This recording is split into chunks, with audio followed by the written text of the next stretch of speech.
Hi, I'm Tansy Tom. Welcome to the Hong Kong Dog Rescue Kennels. And I'm going to walk the kennel with Sally later on and show you all the lovely dogs that you can adopt. Coincidentally, the day that I met Sally with the dogs, it's the day that I find out I was pregnant with my first child. So I think it's just God sent that I have two babies come to my home on the same day. I felt that, for older dogs, it's actually harder to get rehomed because, they're not as energetic, not as fun. So I felt, no, it's fine. Even with human beings, like, you won't abandon your mother or father or grandfather just because they're old. So I said, fine. So many dogs here already that need to be rehomed, and they're perfectly happy and healthy dogs, and I think it's better to save a life. I set up Hong Kong Dog Rescue specifically to rescue and rehome dogs from government kennels. The dogs that come into government kennels, if they're not microchipped, and many aren't, they have 4 days, and then after that they have a lethal injection.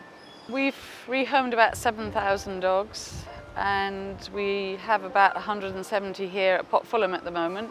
Well, we're about to have to move from our kennels. We've only got 1 week left here and we desperately need homes.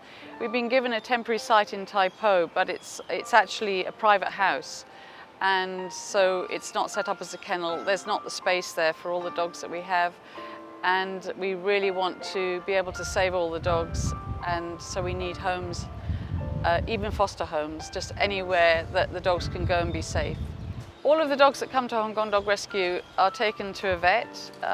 They have a health test, they have blood tests, they're vaccinated, and also, most importantly, they're desexed, because what we want to do is to stop more puppies being born that aren't wanted. This is our Hong Kong Dog Rescue Kennels. It's a bit noisy, so I hope you can hear.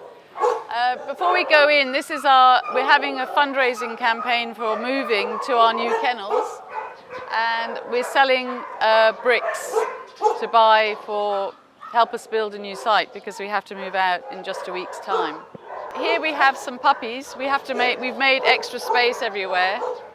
These are some little puppies that we've got needing homes, sleeping.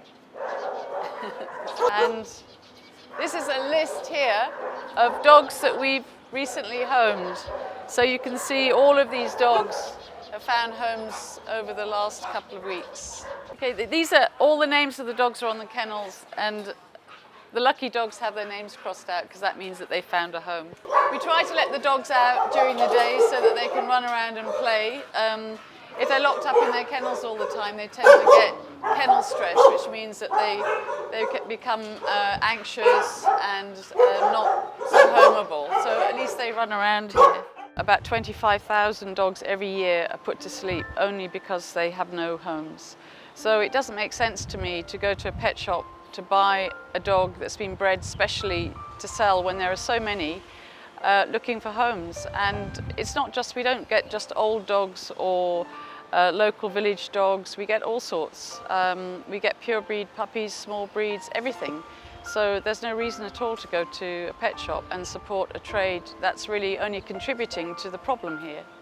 Places like Causeway Bay, Mong Kok, where the shops stay open late, people go out for dinner maybe, they pass a pet shop and they see this cute little thing and they buy it without even thinking.